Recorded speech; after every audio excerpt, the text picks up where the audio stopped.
अस्सलाम वालेकुम and welcome back to my channel Sajal creates. आज की वीडियो बहुत इंटरेस्टिंग होने वाली है, स्पेशली उन लोगों के लिए जिनको स्कल्पचर पेंटिंग में बहुत दिलचस्पी है और जो चाहते हैं कि वो ये पेंटिंग कर पाएँ, लेकिन सबसे बड़ा मसला नाइफ़ हैंडलिंग का है, नाइफ़ चलाने का है। बहुत से लोग जो हैं वो हेजिटेट होते हैं नाइफ़ के साथ काम करने में, उनकी प्रैक्टिस नहीं होती। और ये ट्यूटोरियल उन लोगों के लिए बहुत आसान होने वाला है जो क्ले वर्क कर रहे हैं, फाउंटेन आर्ट करते हैं। इन शॉर्ट कि जिनको क्ले से फ्लावर बनाने आते हैं उनके लिए बहुत इजी है। सबसे पहले ये करना है कि मैंने अपना स्कल्पचर पेस्ट लिया है, उसे बेस प्रिपेयर कर लेते हैं। एक एमडीएफ की बेस है मेरे पास। मैंने अपना स्कल्पचर पेस्ट निकाला है, उसे थोड़ा सा थिन किया है पानी के साथ, और इसे मैं इवनली जो है वो स्प्रेड कर दूंगी पूरी बेस पे। बेस प्रिपेयर होने के बाद इसको पूरा ड्राई करना है, और ड्राई करने के बाद मैंने इसमें 2 से 3 कोट्स जो हैं वो ब्लैक चॉक पेंट के कर दिए हैं। थोड़ी मैट फिनिश चाहिए मुझे इस वजह से। उसके बाद हम इसका काम शुरू करते हैं। अच्छा, ये बेस हो गई आपके पास। फ्लावर्स बनाने के लिए मैं हमेशा सर्कल ले लेती हूँ, यानी जिस साइज़ का मुझे फ्लावर चाहिए मैं किसी भी राउंड शेप से उसके स्केच ले लेती हूँ कि मुझे इस साइज़ का चाहिए। इसके अलावा डेकोरेटिव प्लास्टर है मेरा, एक्सटैटिक बाय सजल डेकोरेटिव प्लास्टर। ये प्लास्टर आपको stationer.pk से और आर्ट्स एंड क्राफ्ट लाहौर से इजीली मिल सकता है। अच्छा, एक और बात बताती चलूँ कि मैं किसी और डेकोरेटिव प्लास्टर के बारे में ये गारंटी नहीं दे सकती कि उससे भी आप सेम फ्लावर्स बना सकेंगे या ये टेक्निक यूज़ करेंगे जो आज मैं यूज़ करने जा रही हूँ। बेसिकली आज मैं अपने डेकोरेटिव प्लास्टर से क्ले टेक्निक यूज़ कर रही हूँ, यानी इस प्लास्टर की क्ले बना के तो उससे फ्लावर को बनाऊँगी। और कलर्स के लिए मैं इसमें ये ऑयल पेंट्स यूज़ कर रही हूँ। आप एक्रेलिक भी यूज़ कर सकते हैं, लेकिन जहाँ क्ले टाइप का कोई भी काम होता है तो मैं प्रेफर करती हूँ कि इसमें जो है मैं ऑयल कलर्स डालूँ। वो थोड़ा ड्राइंग जो होता है प्रोसेस उसको थोड़ा स्लो कर देते हैं। कलर अच्छी तरह मिक्स कर लें, उसी तरह जिस तरह आप नॉर्मली स्कल्पचर पेंटिंग के फ्लावर्स के लिए पेस्ट रेडी करते हैं कलरफुल। और यहाँ पे भी मेरी यही सजेशन है कि आपने पेस्ट में रिक्वायर्ड कलर्स जो आपने शेड्स बनाने हैं वो बना लें और इसे अलग से एयरटाइट जार में रख दें। मटेरियल एक दफ़ा फिर नोट कर लें। एक तो डेकोरेटिव प्लास्टर हो गया मेरा, इसमें कोई भी कलर ऐड कर लें। बेस होनी चाहिए आपके पास, ग्लू, थोड़ा सा पानी और कुछ ब्रशेस वगैरह होने चाहिए इसके लिए।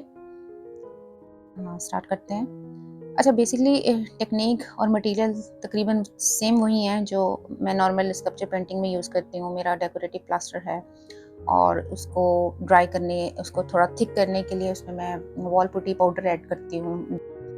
अब इसमें भी यही करना है कि वॉल पुट्टी पाउडर को ऐड करना है, लेकिन उसे थोड़ा ज़्यादा मिकदार में डालना है, इतना कि आपका पेस्ट जो है वो काफ़ी हार्ड हो जाए और उसे मिक्स करना मुश्किल लगे।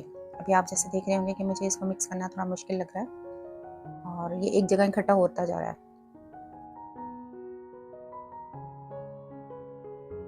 ये देखें, काफ़ी मुश्किल लग रहा है। मैं इसे हाथों से चेक करूँगी, अगर ये मेरे हाथों पे स्टिक नहीं हो रहा तो इसका मतलब है कि ये क्ले की फॉर्म में आ गया है। ये देखें, बेस पे जहाँ फ्लावर लगाना है वहाँ पे पहले ग्लू अप्लाई कर लें। साथ साथ ग्लू अप्लाई करते जाएंगे और साथ साथ हम पेटल्स जो हैं वो प्लेस करते जाएंगे। हाथों को थोड़ा सा डस्ट कर लेती हूँ वॉल पुट्टी पाउडर से थोड़ा सा, ताकि बिल्कुल भी ना चिपके। और ये सारी जो पेस्ट है ये मैं उठा लेती हूँ। ये देखें, क्ले की शक्ल आ गई है। अब मैं थोड़ा सा इसको नीट करूँगी, मिक्स करूँगी अच्छी तरीके से, ताकि ये ज़रा क्ले की फॉर्म में आ जाए। आजकल ड्राई वेदर है तो थोड़ी सी एहतियात करनी पड़ेगी। बहुत ज़्यादा पेस्ट जो है वो आपने नहीं लेना, मतलब थोड़े थोड़े बैचेस में निकालना है पेस्ट को। इसी तरह क्ले बनानी है और फ्लावर्स जो है क्रिएट करते जाने हैं। आई होप कि जब आप पूरी वीडियो देखेंगे तो आपको सारा प्रोसीजर समझ आ जाएगा। देखिए, सबसे पहले मैं पेटल बनाती हूँ इसकी। अब जो लोग क्ले आर्ट कर रहे हैं या फॉन्डेंट से फ्लावर्स वगैरह बनाते हैं उन्हें तो आइडिया होगा कि बेसिक क्या होता है कि पहले हम क्ले का बॉल बनाते हैं, उसे ड्रॉप की शेप देते हैं और इस तरह से पेटल फॉर्म में ले आते हैं। ये देखें, और ये मैंने इस तरह से इसको अप्लाई कर दिया नीचे, क्योंकि ग्लू है तो ये आराम से इसके साथ स्टिक हो जाएगा। अगेन देखें, यहाँ थोड़ा अंदाज़ा ये करना होगा कि आपको एक ही साइज़ के तो बॉल्स लेने हैं। जो क्ले आर्ट का काम कर रहे हैं उन्हें आइडिया हो जाता है। जो नए करने वाले हैं उनको थोड़ा सा एहतियात करनी पड़ेगी, मतलब ये अंदाज़ा करना पड़ेगा कि जो पेटल्स हैं, फ़िलहाल जो मैं पेटल्स ले रही हूँ वो तकरीबन एक साइज़ के हों, एक साइज़ के बॉल्स हों। अच्छा, यहाँ पे भी देख लें, एक राइट साइड पे पेटल लगाई है और एक लेफ़्ट साइड पे पेटल लगाई है। ये समझ लें कि पेटल ए एंड बी। अब इन दोनों पेटल्स के बीच में हम पेटल सी लगाएंगे। अच्छी तरह इसको मिक्स करके बॉल बनाएं, फिर इसको ड्रॉप शेप दें और ऊपर से प्रेस करके इसको थोड़ा सा पतला करें और इसकी थोड़ी सी पेटल वाली शेप कर दें। पीछे की तरफ मोड़ दें या आगे की तरफ, इस तरह से। और ये हमने इन दो ए एंड बी पेटल के बीच में लगानी है पेटल सी। नीचे से जो पेटल का हिस्सा है वो थोड़ा सा आपने मोटा ही रखना है, यानी उसको प्रेस ज़्यादा नहीं करना, ताकि जब हम इसको बेस के साथ लगाएं तो वो इजीली जो है वो स्टैंडिंग पोजीशन में आ जाए। साथ साथ ये डस्ट साफ कर दें। अब हमने पेटल ए और बी के नीचे एक राइट और लेफ्ट में एक एक और पेटल अप्लाई करनी है। सेम वही प्रोसीजर है।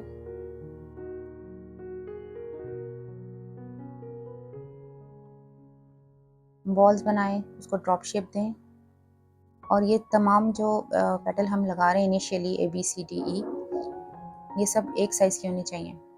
सपोज़ कि हमारे पास आ गया था ये पेटल ए बी और सी।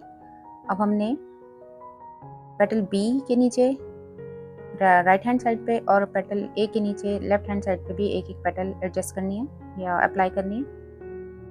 सेम वही मेथड से। पेटल्स बहुत ज़्यादा थिन मत कीजिएगा, ये मेरी एडवाइस होगी आपको। ये राइट हैंड पे जो हमने पेटल अप्लाई की है, ये पेटल बी के नीचे के हिस्से से हमने इसको प्लेस किया है। और हमेशा ये ख्याल रखना है कि जो पहले से लगी हुई पेटल है, नई लगने वाली पेटल उसके नीचे नीचे की तरफ से उसके अप्लाई होगी, यानी कि जो पुरानी पेटल है वो नई पेटल के ऊपर ओवरलैप होगी। मैं आपको थोड़ा सा क्लोज कर देती हूँ ताकि आपको बात समझ आए। अब आप लेफ्ट हैंड साइड पे देखिए, पेटल ए जो थी हमारी, उसके भी हमने जो पेटल प्लेस हुई हुई है पहले से पेटल ए, उसके जो हम आप नई पेटल रख रहे हैं वो उसके नीचे से अप्लाई करनी है, यानी कि उसकी एक जो उसका पार्ट है वो उसके नीचे आना चाहिए, पेटल ए के नीचे। शेप किया। अच्छा, आप ये भी नोट करें कि मैं जो ये ड्रॉप शेप पेटल शेप बनाती हूँ उसको नीचे की तरफ से बहुत ज़्यादा थिन नहीं करती हूँ, उसको थोड़ा सा थिक रखती हूँ ताकि उसे इजीली जो है हम उसको अप्लाई कर सकें। ये हमारा एक राउंड कंप्लीट हो गया। और आपने ये बात ध्यान में रखनी है कि हमारा एक सेंटर बना हुआ है जहाँ पे तमाम जो आ रही है हमारी पेटल्स जो आ रही हैं वो उनका वो सेंटर से वो कनेक्टेड हैं, एक ही सेंटर से। अब इस पेटल्स के लिए जितना बॉल लिया था, यानी कि ये जितनी भी हमने पेटल्स बनाई इनके लिए जितनी जो क्वांटिटी में बॉल लिया था उससे डबल बॉल लेना है, क्योंकि हमने बीच की बड बनानी है। ये देखें, ये बॉल इन पेटल्स के लिए जो बॉल लिए थे उनसे डबल है साइज में। और अब इसको हमने कॉर्न शेप भी दी और इसके ऊपर जो है वो छोटी छोटी सी पेटल्स ऐड करनी है ताकि ये एक बड की शक्ल में बन जाए। आप वीडियो देखेंगे तो आपको अंदाज़ा हो जाएगा कि मैंने क्या प्रोसीजर किया है बड बनाने का, और जो क्ले आर्टिस्ट हैं उनको तो इजीली पता चल गया होगा कि मैं क्या कर रही हूँ। यहाँ पे जब भी आपको लगे कि पेटल बड़ी हो गई है या आपने थोड़ी सी ज़्यादा ले ली है तो आप नीचे से उसको थोड़ा सा कट कर सकते हैं, जैसे मैंने अभी किया है। ग्लू लगा लें इस पर थोड़ा सा और ये इस तरह से इसको रैप कर दें तो ये हमारी फर्स्ट पेटल लग जाएगी बड की। इसी तरह हमने 2 से 3 और जो है इस पर पेटल्स जो हैं वो अप्लाई करनी है या स्टिक करनी है।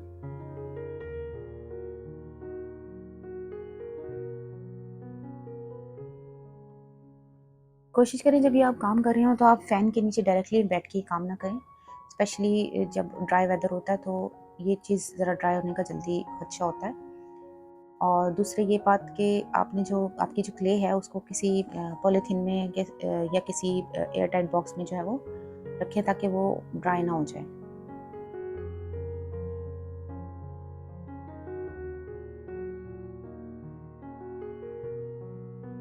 आई होप कि ये मेथड बहुत इजी होगा और आज के बाद इस वीडियो के देखने के बाद जो है वो बहुत सारे लोग जो है वो स्कल्पचर पेंटिंग स्टार्ट कर देंगे। और ये जो मेथड है ये कोई नया मेथड नहीं है। रशिया में बहुत सारी आर्टिस्ट ऐसी हैं जो क्ले मेथड यूज़ कर रही हैं और देखने में भी उनके जो फ्लावर्स होते हैं वो बाज़ दफ़ा तो जो देखने वाला तो उनको अंदाज़ा ही नहीं होता कि ये हाथ से बनाए गए हैं या नाइफ से बनाए गए हैं।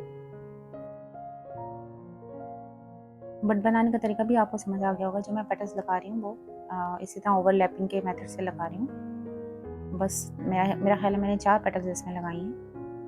ये बहुत ज़्यादा बड़ी बट भी नहीं बनानी है।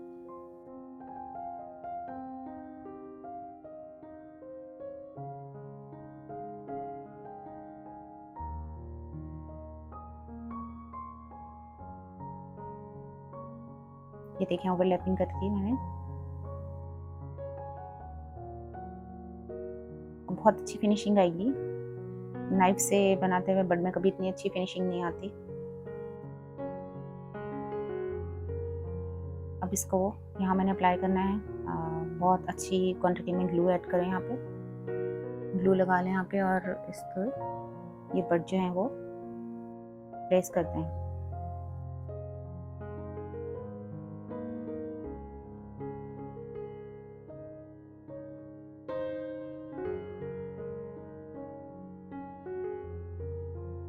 अगर थोड़ी सी क्ले आपको ड्राई लगनी शुरू हो जाए काम के दौरान तो आप वाटर शावर कर लें, इसको थोड़ा सा सॉफ्ट कर लें, लेकिन किसी किस्म का ग्लू ऐड ना करें, कोई क्रीम इस्तेमाल ना करें।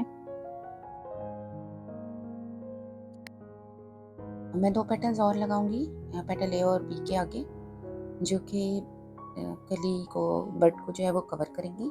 और मेथड वही होगा। ये पहले क्ले का बॉल बनाऊंगी, उसे ड्रॉप शेप दूंगी और फिर उसे पेटल की शेप देके इधर लगा दूंगी। और साइज़ भी पेटल का जो है, जो बॉल लूँगी ड्रॉप शेप का, वो बाकी जो पेटल्स अभी तक मैं इसको अप्लाई कर चुकी हूँ उन्हीं की साइज़ जितना होगा, यानी थोड़ा बड़ा नहीं होगा।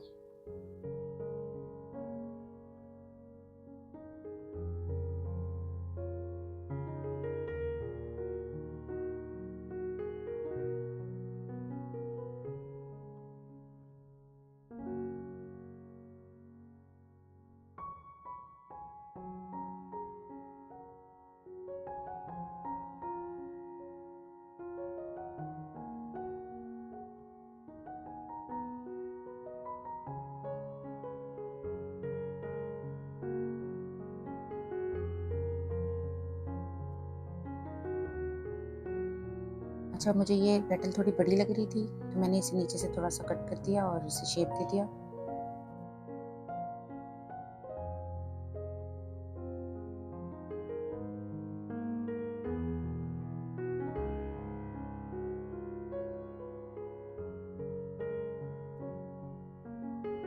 अब इसी सेंटर को जहन में रखते हुए हमने आउटर साइड पे जो है वो पेटल्स लगानी है। अच्छा, मेरा पेस्ट जो था वो अब ख़त्म हो गया था, क्ले ख़त्म हो गई थी, तो मैंने नया पेस्ट निकाला है और उसको पाउडर ऐड करके दोबारा क्ले बना लिया। यानी कि मैंने देख लिया कि मैं छोटे छोटे बैचेस में बना रही हूँ। ये पेटल बाकी पेटल्स के मुकाबले में थोड़ी बड़ी साइज़ की होगी क्योंकि ये आउटर पेटल कहलाती है।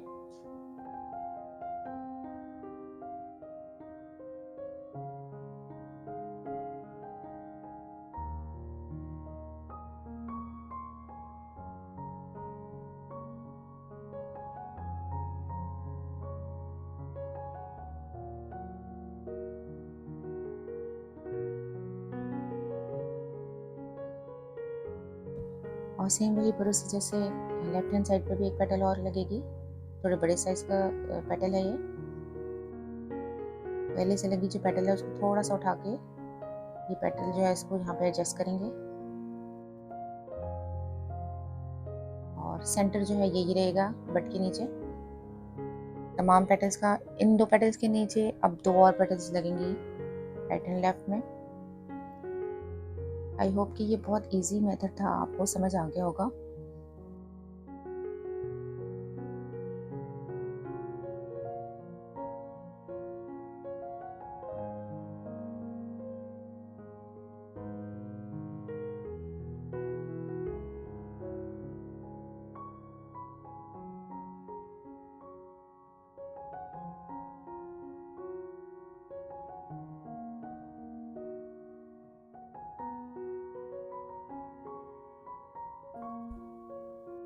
अब ये मज़ीद इसके नीचे कोई पेटल्स लगानी नहीं है। 2 पेटल्स अब हम और बड के आगे लगाएंगे ऐसे।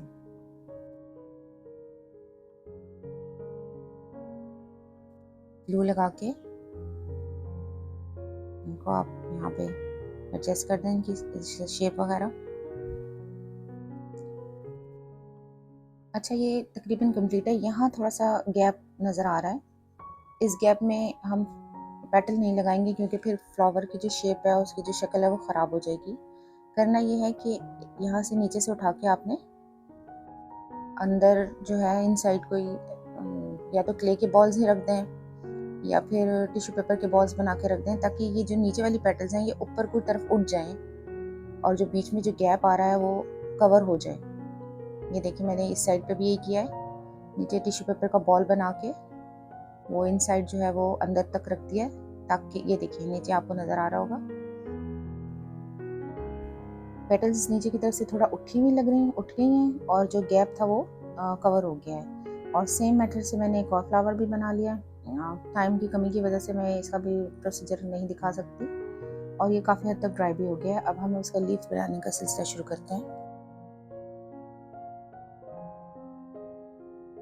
इसके लिए भी मैंने जो था पेस्ट उसमें ग्रीन कलर करके पहले से ही उसे रख लिया था और अब मैं उसमें वॉल पुट्टी ऐड करके इसे क्ले की शक्ल दे रही हूँ। और इस मेथड से लीफ बनाना तो बहुत ज़्यादा आसान है और सेम वही मेथड है। थोड़ा सा आप अच्छी तरह नीट कर लें इसको अच्छी तरह मिक्स करें और वही छोटे छोटे बॉल्स बनाने हैं और जहाँ लीव्स लगाने हैं वहाँ पे पहले ग्लू अप्लाई कर दें। बॉल बनाएंगे, इसे कॉर्न शेप देंगे या ड्रॉप शेप देंगे और इस तरह प्रेस करके आप इम्प्रेशन डाल सकते हैं लीव्स के नाइफ से या नीडल से।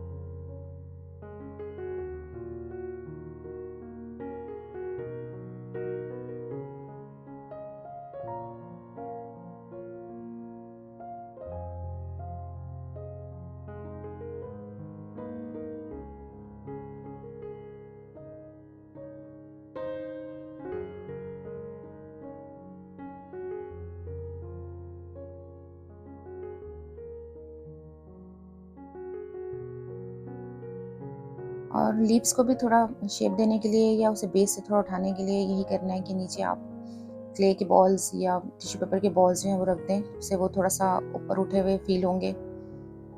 और इसमें मैंने काफ़ी सारे लीव्स बनाने हैं और टाइम जो है वो बहुत ज़्यादा ले लेंगे, तो मैं आपको एक और लीव्स बनाना बता देती हूँ। ये तो बहुत आसान आया होगा, आपको समझ आ गया होगा। बस मैं इसी मेथड से जो है वो इन फ्लावर्स के इर्द गिर्द हर तरफ लीव्स लगा दूंगी। और स्टेम बनाने का तरीका भी मैं अभी आपको बता देती हूँ। स्टेम बनाने के लिए भी मैंने अपनी यही क्ले यूज़ की है और बहुत आसान है, ये आपको नज़र आ रहा होगा। बस आपने बॉल बनाया, उसको रोलिंग किए और स्टेम की शेप दे लें और जहाँ अप्लाई करना हो वहाँ पे ग्लू लगा दें और सारी स्टेम्स जो है मेरी रेडी हो गई हैं। मुझे वीडियो को थोड़ा सा फास्ट में जो है वो दिखाना पड़ा क्योंकि टाइम बहुत ज़्यादा हो रहा था। सेम मेथड से स्टेम्स बना के ग्लू अप्लाई करेंगे और ये 2-3 स्टेम बना के मैंने जो ये लगा दी है इस पर। इसको मैं लीव्स से ही सारा कवर करूँगी और इन फ्लावर्स के भी इर्द गिर्द सब लीव्स बनाऊँगी और उसका सारा प्रोसीजर मैं आपको नहीं दिखा सकती, बस ये इस मेथड से है। जिस मेथड से मैंने ये बड़े फ्लावर की बड बनाई थी उसी मेथड से मैंने ये छोटी बड्स बनाई हैं। और अब ये जो लीव्स हैं इनको थोड़ी सी शेडिंग करूँगी। शेडिंग के लिए मैंने एक्रेलिक कलर यूज़ किए हैं।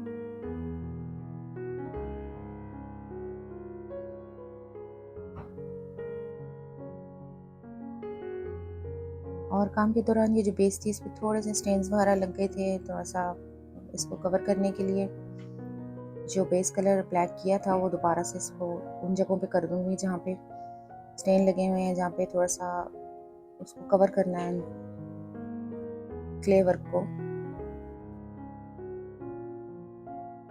और ये तो स्कल्पचर पेंटिंग में भी जब आप फ्लावर्स अप्लाई कर रहे होते हैं तो बेस अक्सर ख़राब हो जाती है, तो उसको बाद में इसी तरह ही कवर करना पड़ता है।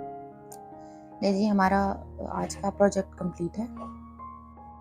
बहुत से लोगों के दिल में अब ये सवाल होगा कि स्कल्पचर पेंटिंग को इस मेथड से करने का क्या फ़ायदा हो सकता है। सबसे बड़ा एडवांटेज तो ये है कि ये इजी टू यूज़ है, मतलब आप इजीली इसे कर सकते हैं, इसके लिए कोई प्रैक्टिस की ज़रूरत नहीं होती। इसके अलावा ये प्रोजेक्ट आपके लाइट वेट बनेंगे, आपकी जो पेस्ट है वो क्वांटिटी में कम यूज़ होगी in comparison to sculpture painting work. उसमें जो पेस्ट है उसकी क्वांटिटी ज़्यादा यूज़ होती है और क्ले वर्क के मुकाबले में ये काफ़ी ड्यूरेबल है। ये भी सवाल बहुत से दिलों में आ सकता है कि स्कल्पचर पेंटिंग ही क्यों फिर हम क्ले वर्क कर लें। तो उसका जवाब ये है कि क्ले वर्क जो है वो इतना ड्यूरेबल नहीं होगा, वेदर रेजिस्टेंट नहीं होगा। इस काम में बहुत स्ट्रेंथ होगी और मेरी एक बार फिर आपको एडवाइस ये है कि इसको आपने पेटल्स बहुत ज़्यादा थिन नहीं बनानी है। And don't forget to seal this. इसको सील करना बहुत इम्पॉर्टेंट है। किसी भी अच्छे सीलर से इसको सील कीजिए और इस वीडियो के बारे में मुझे अपना फीडबैक ज़रूर दीजिए। अल्लाह हाफ़िज़।